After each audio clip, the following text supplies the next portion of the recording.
let's not. Tomorrow way. And now we're back for our final segment, which is senior seminar, and we're going to talk about news, but more serious news. So we're not even going to call it news, because news these days can handle a spectrum of things, which often leads us to celebrity gossip. So we're not going to call it news, we're going to call it current events. So opening senior seminar this week is Mr. Gio, because he actually just told me an interesting story off air. He's going to tell me the rest on air. So give it to him, Gio. Well, there's this actor by the name of Mr. Wendell Pierce. He's a humanitarian actor. You've probably seen him on The Wire. He's a humanitarian? Well, yes, after, you probably won't understand after the story, but he's from Louisiana, New Orleans to be specific. And New Orleans. Now it makes a lot more sense, actually. Well, after the hurricane came, Mr. Pierce helped build over 101 homes. Let's take a moment before I get wretched. Yes, indeed. He did that, and he's still working for the people in New Orleans to this day. But the poor guy got into it with a Bernie Sanders supporter at a rally a couple of days ago and was arrested by Atlanta police for simple battery. He was released on $1,000 bond. Now, Mr. Pierce is a known Hillary Clinton supporter. Okay. And I guess he got mixed up with Bernie Sanders supporter, a man and his girlfriend. The girlfriend pretty much, I guess she started it, and the boyfriend tried to come in. And here's Mr. Pierce, who is a pretty big man. He is big. And he came through, and I gave him hands. Was he in The Wire? Yes, he was. Yeah. Mm-hmm. So that puts it in context if you can't really. He played Bunk Moreland. Well, there you go. Yeah. So, he's been released. Okay. On his own recognizance. He got a slap on the wrist. Yes, he did not indicate that he was famous when he was arrested. I'm sure. He was just like, hey. They would have got way more than $1,000 about of him. Wendell Pierce. We want $100 million. $1,000. Yeah. We're setting out of court for $50,000. But yes, it just shows you that, hey, even sometimes emotions can run high with some of the nicest people. Sure. I don't know if he one of the nicest people, because I shouldn't do that, because people try to play us like we rough because we from Cleveland, but we kind of are. So I mean, hey. But then from being from New Orleans, I would be like, oh, okay, yeah, he probably would have jumped on him a few folks, and he did. Yes, he did. And I think that story is quite interesting, because I'm not going to go there, but what do I want to say? Speak your mind. I want to get my coins. I ain't going to pull no Azealas. I think it's very important for women to realize how much trouble you can get your male counterparty in by running your mouth. If you're going to have to play the background in the physical, then you might want to play the background in the mental too. Be quiet sometimes, because now they all both did call the L, and I know it wasn't right when y'all got home and had to talk about that. Well, you know what? You had some feedback for that? Is there a lot of female listeners? I don't know.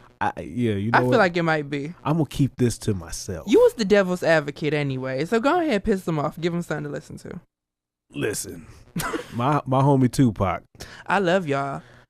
Hey, you can't do that. You the devil. Throw me under I the gotta bus. be the angel if you gonna be the devil. Good homie Tupac. My homie Tupac gave in one of his greatest interviews said that historical context. Yes, when women are excited, men die.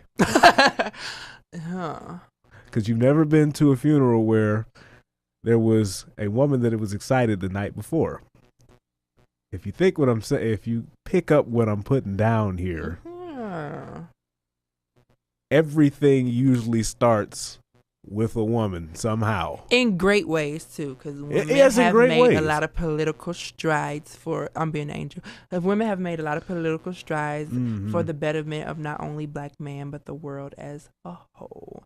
And you carry the burden of a lot of things for us, so we do appreciate you for that. But sometimes you start a lot of mess. that ends in a flipping catastrophe. Yeah. So, and that's what happened. Full circle. But we love you, though, because it probably wouldn't get done without you. You motivate us to do so many things. Oh, yeah. We wouldn't be here. But then again, the world's population wouldn't have ballooned as well. We're not going to go there. Hey, let's move on. Also, I love you, ladies. I love you. Yeah, he does. Also, in the political arena, we have. So I saw this actually this morning on the news. I did pull an article, but I don't have to give anybody any particular credits because it's universally known. So Mitt Romney is leading the charge to find a Republican independent to run against Donald Trump if they're not able to thwart his efforts here in Cleveland, Ohio. He has solicited our governor himself, John Kasich.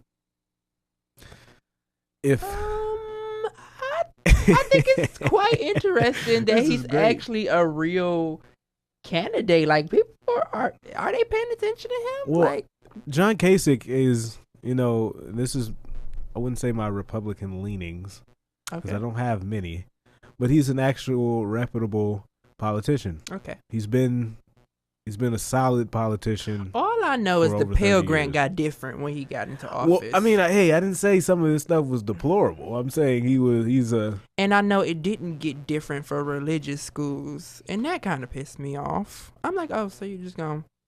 I see that stunt you just pulled, but I'm going to leave it alone. Yes. But John Kasich, solid. Yeah. In the political realm. Only one thing I know about him was that, and I didn't like it after that. But I think it's funny that they taking him so serious that he could actually end up, trying to. So this is not about him actually winning. No, it's about them taking votes. It's about them taking votes away. So I think it's funny that they feel like he would get enough votes to thwart efforts and let someone else win. So I mean, hey, Bill Clinton would have been president if it wasn't for Mr. H. Ross Perot. So this joke I was telling myself over the weekend, I was like, so we just gonna run the train all the way over that guy, so you go.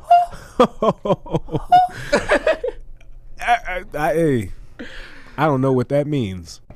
Oh yeah, it probably would make more sense in context. But if I ever had to use that joke on you, just know.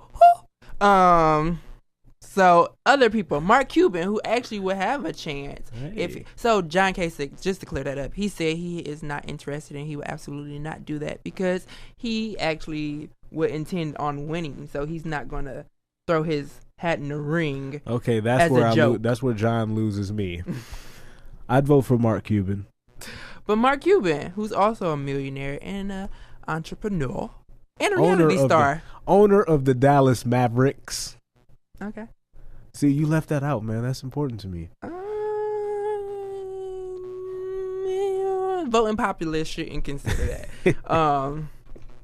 He'll win Texas. He has been considered as that's a huge state actually. That was a good point to make if you get the backdrop of it. Yeah. He has been considered. He's also kind of said that his statement was had some subcontext to it. I don't have the exact quote, but it was something like, that's not an option right now, or that's not something I'm interested in, which was not a no. Well, his team just got eliminated out of the playoffs. He got time. So, if push come to shove, maybe he'd be like, well, look, I ain't interested now, but if y'all need me to do it, I consider it.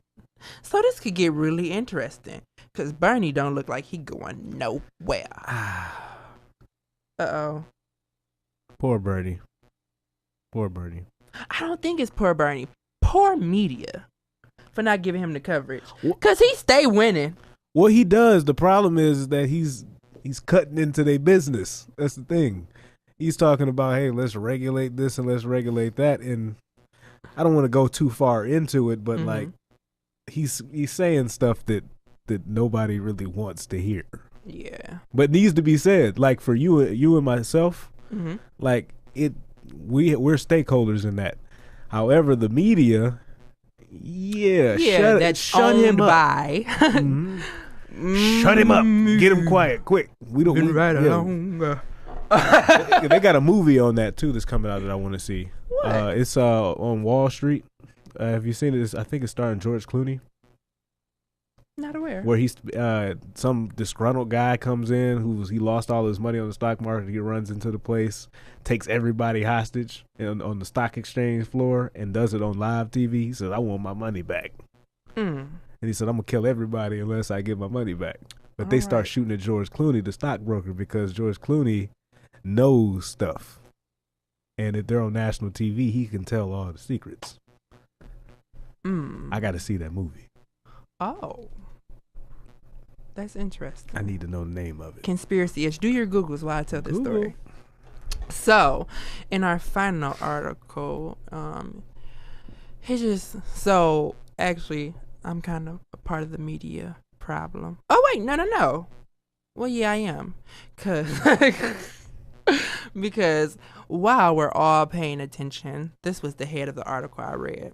While we're all paying attention to every move that Trump makes in talking about the Kardashians, there was an oil spill last week. Shell Oil, also known as, I didn't put the whole name, just know that it's Shell Oil Company. There was a spill near Louisiana Dunes. 80,000 gallons of crude oil was released into the Gulf of Mexico.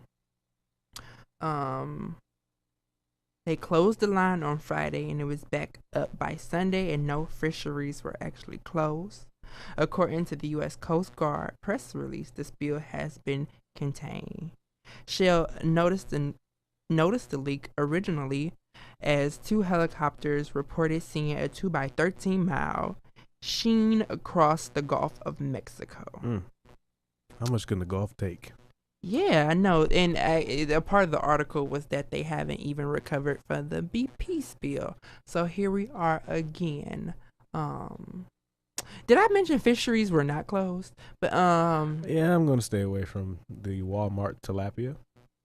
Well, the Walmart tilapia ain't even grown in the sea quite as kept. It's grown in a farm and pools of tilapia. Ooh, wait, allegedly. But tilapia is grown this way. I'm not necessarily sure if it's Walmart tilapia, but tilapia in general is grown in pools, and they're fed. And oftentimes, the ones that die are eaten by other tilapia. Tilapia is actually, according to the article I read, and if I'm remembering it right, isn't even a natural fish. It is a crossbreed of 2 different types of fish. They say that it's really bad for you. You shouldn't eat it.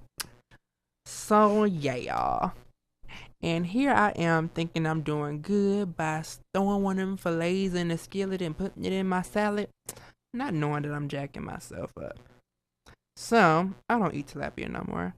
I just eat my salad without any meat in it. I'm gonna have to become a vegan if they keep doing stuff. Anyways. Okay. Nope. I know, that was my own personal gripe with what's going on. Did I mention that they didn't close the fisheries? 90,000 gallons, Gulf of Mexico, off the coast of Louisiana. And the fact that this is an interesting point that came out during the BP spill, because these companies are off the coast, they don't actually pay any taxes towards the states that they jack up. So, the state is going to have to pay to clean that up, a component that drifts towards them, and they don't even get taxes from this company. So, it's just jacked up all around, but this is the great multiple states of America, and with Trump we're going to be great again. According to Colette Pichon Battle, executive director of the Gulf Coast Center for Law and Policy, she says although they said that there were no injuries and the spill is contained, we've heard that before, and basically she called BS. In the last point from that article, and they didn't necessarily say how, but the poorest of the country will be affected, the Native Americans. And from all those fish and alligator shows, people who run these companies look pretty poor themselves. I think they just in it for the culture, not necessarily for the coin. But that's the story, people. So right about now, you want to stay away from them crawfish, them crab. Well, crabs don't grow in Louisiana. Crabs grow like in Alaska, and they catch it way out at sea. So Alaska, New England. Catch my ignorance there. But crawfish, But don't you can boil crawfish and get never mind. You gonna boil the oil out? Yeah, I was thinking, that there we go. See? It's late. I just got off It work. really is. I've been here I've been up since 4:30, and it's now 9:00. So there you have it. And then stuff like that lives in the veins. I think they actually showed. I remember when the BP spill happened, they had a shrimp, and they split it open, and you could see the oil in its veins. That is disgusting. Yeah, so that's what's happening in the world, but we're no paying seafood attention for to me. bathrooms and politics. It's just hard to keep up with everything that's going on, but that's why we're here, folks. Catch us next week, Miss. I'm trying to say Miss G Girl. So I know their real names, but their names for the show. Miss G Girl returns with us. Also, Miss E. Cherie, where we're going to talk about all these great things again, and we'll have a financial literacy, but because this is not multi-generational week, which is what that other week is. This is Young Wretched